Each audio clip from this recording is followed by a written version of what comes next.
చెరువు పేరు గోపాల సముద్రం. చాలా పెద్ద చెరువు. దాదాపు 750 ఎకరాల శిస్తు అవుతుంది ప్రతిసారి. అయితే ప్రతిసారి వరదలు, ఈ వర్షపు నీటికి అలుగు పడడం వల్ల, కొంత ఒండుమట్టి కొట్టుకురావడం వల్ల ఒక్క కారుకు మాత్రమే పండుగ ఉండేటువంటి వరిచేను ఈ తూము కింద శిస్తు చేస్తారు. ఇదిగో పొలాలను కరిగట్లు వేశారు, ట్రాక్టర్తో దున్నారు మొత్తం కూడా.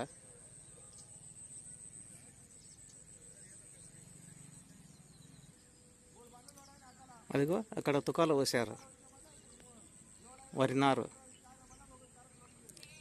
నాటు వేయడానికి సిద్ధంగా ఉంది. వరి నారు ఇక్కడ పొలాన్ని కూడా దున్నారు. ఇది చూడండి, అక్కడ వరి నారు వేశారు. వరి నాట్లకు సిద్ధంగా ఉన్నాయి కాబట్టి ఈ గొర్రెల్ని అనగా జీవాలను మేత మేయడానికి తీసుకెళ్తున్నారు. ఇక్కడ మేతకు ఇబ్బంది అవుతుంది కాబట్టి డీసీఎంలలో తీసుకెళ్ళడానికి సిద్ధంగా ఉన్నారు. ఇది సంగతి.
వరి చేను ఎర్రబారింది.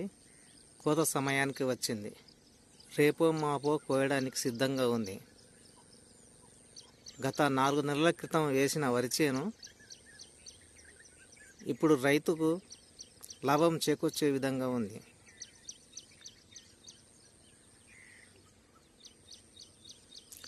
ఇదిగో ఇక్కడ చూడండి, పచ్చగా ఉన్న వరి చేను ఎర్రబారింది, అనగా కోత సమయానికి వచ్చింది.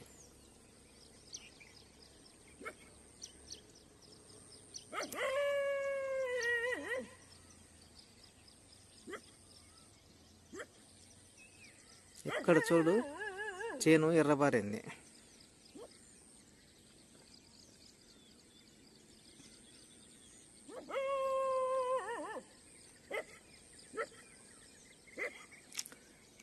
నాకొక పిల్ల నా ఎంబడే వచ్చింది. చూడు దీని అరుపులు. ఏ లిల్లీ, ఒక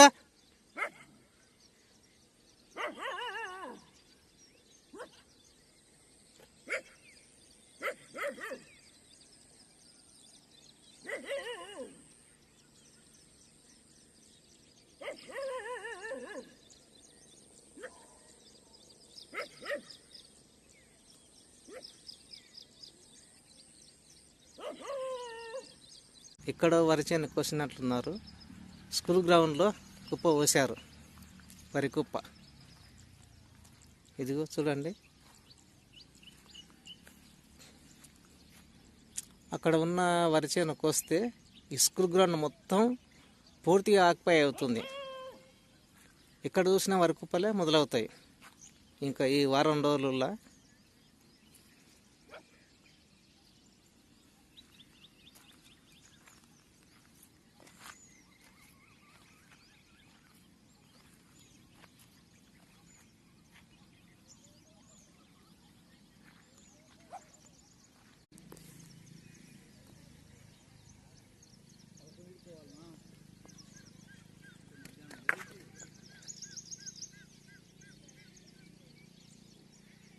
రాత్రి కురిసిన అకాల వర్షానికి వరి కుప్పలు తడిసినాయి. రైతులు ముందే జాగ్రత్త పడి కవర్లు కూడా కప్పడం జరిగింది. అయినా వరి కుప్పలు మాత్రం తేమగా అయ్యాయి. ఉదయం పూటనే రైతులు వచ్చి వీటిని ఆరబెట్టడానికి ప్రయత్నం చేస్తున్నారు. రైతు వేసిన పంట చేతికొస్తుందన్న తరుణంలో ప్రకృతి బీభత్సం జరుగుతూనే ఉంటుంది. అకాల వర్షం కారణంగా రైతులు కన్నీరు పెట్టే స్థితిలో ఉన్నారు. 4 నెలలు కష్టపడి పంట వేస్తే చివరకు 1 రోజులోనే తడిసి ముద్దయింది. ఇంకా ఆవల వైపు ఉన్నటువంటి వరి చేను ఇంకా కొయ్యవలసి ఉంది. రేపు మాపో కొయ్యవలసి ఉంది. తడి ఆరబెట్టారు. పంట చేను కూడా మొత్తం కూడా ఎర్రబారింది. ఇటువంటి సమయంలో అకాలంగా వర్షం వస్తే ఎలా ఉంటుందో రైతు పరిస్థితి మనమే ఊహించుకోవచ్చు. రైతుకు ఎప్పుడు కూడా కష్టాలే. వరి నారు వేసినప్పటి నుండి పంట చేతికొచ్చే సమయం వరకు అన్ని ఇబ్బందులే. ఆ పంట కూడా చేతికి వస్తుందో లేదో అనే పరిస్థితులు నేడు దాపరిస్తున్నాయి. ఇంతటి ఘోరమైనటువంటి పరిస్థితి రైతుకు నేడు ఉంది. ప్రకృతి కూడా సహకరించడం లేదు. మనుషులే కాదు, ప్రభుత్వాలే కాదు, ప్రకృతి కూడా సహకరించడం లేదు. చూడు, ఇంతటి దీనమైనటువంటి స్థితి రైతుకు ఉంది. రైతుకు ఎప్పుడు కూడా కన్నీరే మిగిలిస్తుంది. ఇంకా కొన్ని చోట్ల వడగండ్లు భారీగా పడడం వల్ల పంట చేను నష్టం కూడా చాలా అవడం జరిగింది. చాలా ఇబ్బందుల పాలవుతున్నారు రైతులు. వరి చేను కోసారు. ఈ వడ్లను తీసుకొచ్చి ఇక్కడ స్కూల్ గ్రౌండ్లో ఆరబెడుతున్నారు. గత 3 రోజుల నుండి రాత్రిపూట వర్షం వస్తుంది.